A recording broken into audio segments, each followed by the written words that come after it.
Hello friends, तो कैसे हैं आप लोग। उम्मीद करते हैं बहुत ही मस्त होंगे, जहाँ होंगे खुश होंगे। ठीक है। तो चलिए, हम लोग आप इस समय पढ़ क्या रहे हैं। हम लोग इस समय पढ़ रहे हैं बेसिक बायोलॉजी पढ़ रहे हैं ना। तो हम लोग बेसिक बायोलॉजी क्या पढ़ रहे हैं, बेसिक बायोलॉजी पढ़ रहे हैं। तो फ्रेंड, चैनल को सब्सक्राइब कर दीजिए, बेल आइकन प्रेस कर दीजिए ताकि वीडियो अपलोड करें तुरंत आपके पास पहुँचे। और बहुत ही हेल्पफुल वीडियो होने वाला है। ठीक, आज हम क्लास नंबर 4 लाए हैं। ठीक है। इसके पहले हम 3 क्लास ला चुके हैं। यदि आप लोग वीडियो नहीं देखे हैं, ठीक है, यदि वीडियो नहीं देखे हैं तो डिस्क्रिप्शन बॉक्स में हम तीनों क्लास का लिंक दे देंगे। क्रम वाइज देख लीजिएगा, इसके बाद इसको देखिएगा। बहुत ही बढ़िया सेशन है, एकदम बेसिक बायोलॉजी है, बहुत ही हेल्पफुल होने वाला है। कहीं न कहीं किसी न किसी एग्जाम में इसी पर प्रश्न पूछ जाते हैं। ठीक है, पूछे जाते हैं। ठीक है। तो चलते हैं आगे की ओर। आगे हम, ऐसा है दोस्तों कि इससे पहले हमने 30 क्वेश्चन ला दिया था। ठीक है, हमने 30 क्वेश्चन इससे पहले ला चुके हैं। अब ये मेरा क्वेश्चन है, ये 31 क्वेश्चन है। क्या ये 31 है? ठीक है। 31 क्या बोल रहा है, क्वेश्चन पढ़िए, आप लोग पढ़िए। यदि आप लोग को इन सभी क्वेश्चन का जवाब पता है, तो इन सभी क्वेश्चन का जवाब पता है तो आप लोग हमसे पहले कमेंट बॉक्स में कमेंट करके बताइए कि इस क्वेश्चन का आंसर ये होगा। ठीक है। चलिए, अब हम पढ़ के बताते हैं। 31 क्या कह रहा है। 31 बोल रहा है, 31 क्वेश्चन बोल रहा है, दंत विज्ञान संबंधित अध्ययन, मतलब दांतों का जो अध्ययन किया जाता है उसका अध्ययन क्या कहलाता है। तो दांतों का जो अध्ययन किया जाता है, बहुत ही आसान जवाब है। बहुत लोग होंगे जिनको पता है, तो कमेंट बॉक्स में जाइए और बताइए। ठीक है।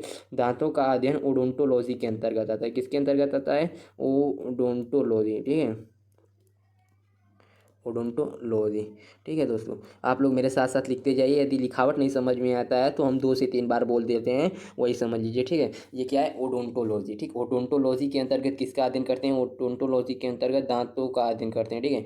अब क्वेश्चन नंबर 32 की ओर चलते हैं। क्वेश्चन नंबर 32 क्या कह रहा है? क्वेश्चन नंबर 32 कह रहा है, अंग विज्ञान संबंधी जो हमारे शरीर में अंग पाए जाते हैं, उन सभी का जो अध्ययन होता है वह क्या कहलाता है। तो उन सभी का जो अध्ययन होता है उसको कहा जाता है ऑर्गेनोलॉजी। ऑर्गन मतलब अंग। ठीक, ऑर्गेनोलॉजी क्या कहा जाता है? ऑर्गेनोलॉजी। ठीक, ऑर्गेनोलॉजी के अंतर्गत किसका अध्ययन किया जाता है? ठीक है, ऑर्गेनोलॉजी के अंतर्गत, सॉरी, तो एक मिनट, ऑर्गेनोलॉजी के अंतर्गत हम किसका अध्ययन करते हैं? ऑर्गेनोलॉजी के अंतर्गत हम अंगों का अध्ययन करते हैं। ठीक, अंगों का अध्ययन करते हैं। ठीक, ऑर्गेनोलॉजी। ठीक, ऑर्गेनोलॉजी के अंतर्गत किसका अध्ययन करते हैं? ऑर्गेनोलॉजी के अंतर्गत अंग विज्ञान का अध्ययन करते हैं। ठीक है। अब क्वेश्चन नंबर 32 होता है, पक्षियों का भी अध्ययन किया जाता है। तो पक्षी का अध्ययन किसके अंतर्गत किया जाता है? पक्षियों का अध्ययन ऑर्निथोलॉजी के अंतर्गत किया जाता है। किसके अंतर्गत किया जाता है? ऑर्निथोलॉजी के अंतर्गत किया जाता है। ठीक है, ऑर्निथोलॉजी के अंतर्गत किया जाता है, ऑर्निथोलॉजी। ठीक, और निथोलॉजी के अंतर्गत किसका अध्ययन किया जाता है? और निथोलॉजी के अंतर्गत पक्षियों का अध्ययन किया जाता है। ठीक है दोस्तों। तो 33 क्वेश्चन हो गया। ठीक, 33 के बाद आएगा क्वेश्चन नंबर 34। 34 क्या कह रहा है? देखो, 34 बोल रहा है, सांपों का अध्ययन क्या कहलाता है। ठीक है, सांप का जो अध्ययन किया जाता है उस किसके अंतर्गत किया जाता है? तो सांपों का अध्ययन ओफियोलॉजी के अंतर्गत किया जाता है। किसके अंतर्गत किया जाता है? ओफियोलॉजी के अंतर्गत किया जाता है। ओफियोलॉजी। ओफियोलॉजी के अंतर्गत किसका अध्ययन करते हैं? ओफियोलॉजी के अंतर्गत सांपों का अध्ययन करते हैं। सांपों का अध्ययन किसके अंतर्गत आता है? सांपों का अध्ययन ओफियोलॉजी के अंतर्गत आता है। ठीक है।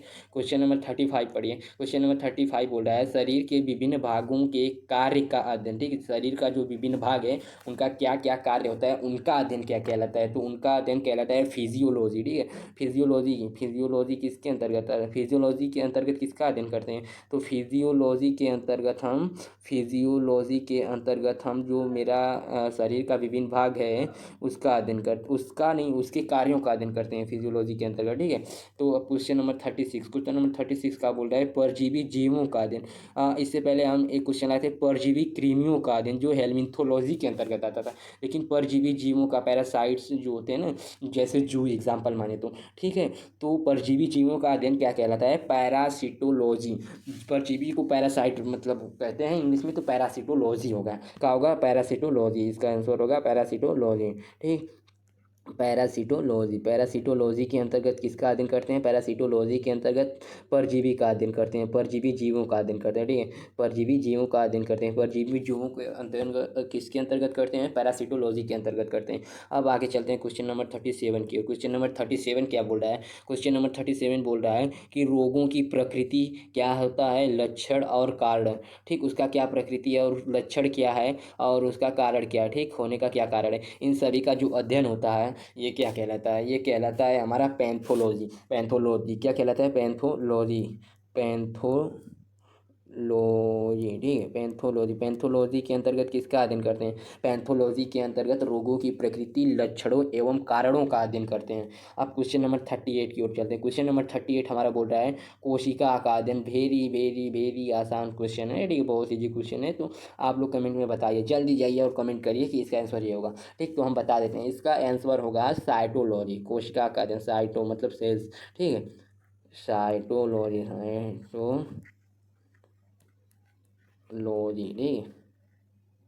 साइटोलॉजी के अंतर्गत किसका अध्ययन करते हैं? साइटोलॉजी के अंतर्गत कोशिका का अध्ययन करते हैं। अब चलते हैं क्वेश्चन नंबर 39 करोटी का अध्ययन। करोटी मतलब खोपड़ी, खोपड़ी, खोपड़ी, क्या? करोटी मतलब खोपड़ी का अध्ययन, ठीक है। खोपड़ी का अध्ययन किसके अंतर्गत किए जाते हैं? क्रेनियोलॉजी के अंतर्गत किया जाता है। किसके अंतर्गत किया जाता है?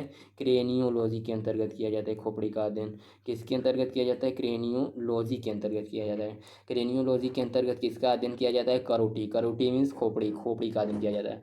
अब क्वेश्चन नंबर 39 हो गया, तो क्वेश्चन नंबर 40 पे चलते हैं। क्वेश्चन नंबर 40 क्या बोल रहा है? क्वेश्चन नंबर 40 बोल रहा है, क्वेश्चन नंबर 40 क्या बोल रहा है? क्वेश्चन नंबर 40 बोल रहा है अंतःस्रावी तंत्रों का अध्ययन, ठीक, अंतःस्रावी, ठीक, अंतःस्रावी तंत्रों का अध्ययन क्या कहलाता है? ठीक, अंतःस्रावी तंत्रों का अध्ययन है, ये बोल रहा है कि अंतःस्रावी तंत्रों का अध्ययन किसके अंतर्गत किया जाता है? तो एंडोक्राइनोलॉजी, ठीक है, एंडोक्राइनोलॉजी, ठीक, एंडोक्राइनोलॉजी, एंडोक्राइनोलॉजी, क्राइनो लॉजी, एंडोक्राइनोलॉजी के अंतर्गत किसका अध्ययन करते हैं? एंडोक्राइनोलॉजी के अंतर्गत एंडोक्राइनोलॉजी के अंतर्गत अंतःस्रावी तंत्रों का अध्ययन करते हैं। अब क्वेश्चन नंबर 41 आज का लास्ट क्वेश्चन, आज का ये लास्ट क्वेश्चन है। और इसी तरह हम जो होगा कि जो जंतु विज्ञान, हमने जीव जीव विज्ञान के दो शाखाएं बांटे थे, तो जंतु विज्ञान और जूलॉजी और वनस्पति विज्ञान, बॉटनी। तो जंतु विज्ञान का जो आज क्वेश्चन नंबर 41 है वो लास्ट है, ठीक है। ये 41 क्वेश्चन बताएं, ये कहीं ना कहीं किसी न किसी एग्जाम में पक्का ना पक्का पूछा जाएगा, तो आप लोग इसे प्रिपेयर्ड हो जाए, ठीक है। तो चलिए पढ़िए क्वेश्चन नंबर 41। क्वेश्चन नंबर 41 बोल रहा है भ्रूणी परिवर्धन का अध्ययन। भ्रूणी, जो भ्रूण होगा उसका परिवर्धन होता है, उसका अध्ययन क्या कहलाता है? एम्ब्रियोलॉजी, ठीक है, एम्ब्रियोलॉजी, एम्ब्रियोलॉजी, ठीक है, एम्ब्रियोलॉजी, ठीक। आज का क्वेश्चन खत्म। अब यहीं पे, अब चलिए हम मिलते हैं अगले सेशन में। अगला सेशन वनस्पति विज्ञान की शाखाएं, क्वेश्चन नंबर उसका लाएंगे, उसमें भी 4 से 5 लेक्चर होगा, बहुत ही इंपॉर्टेंट क्वेश्चन होगा उसमें भी, ये भी बहुत ही इंपॉर्टेंट क्वेश्चन है। तो देखिए आप लोग इसको मिस ना करिए, क्योंकि कहीं ना कहीं किसी न किसी एग्ज़ाम में पूछा जाएगा। तो किसी न किसी एग्ज़ाम में पूछा जाएगा, यदि एक भी क्वेश्चन इससे पूछ लिया तो समझ लीजिए यदि वो सही हो जाएगा तो आप लोग के जीवन लाइफ का सवाल हो जाता है, ठीक है। तो लाइफ बन जाता है, यदि एक नंबर से आप छट जाते हैं तो कितना दुख होता है। तो हर एक क्वेश्चन बहुत इंपॉर्टेंट होगा, इससे भी क्वेश्चन आएगा जो कि बहुत ही इंपॉर्टेंट होगा। अब मिलते हैं अगले एग्जाम में, तब तक के लिए थैंक यू।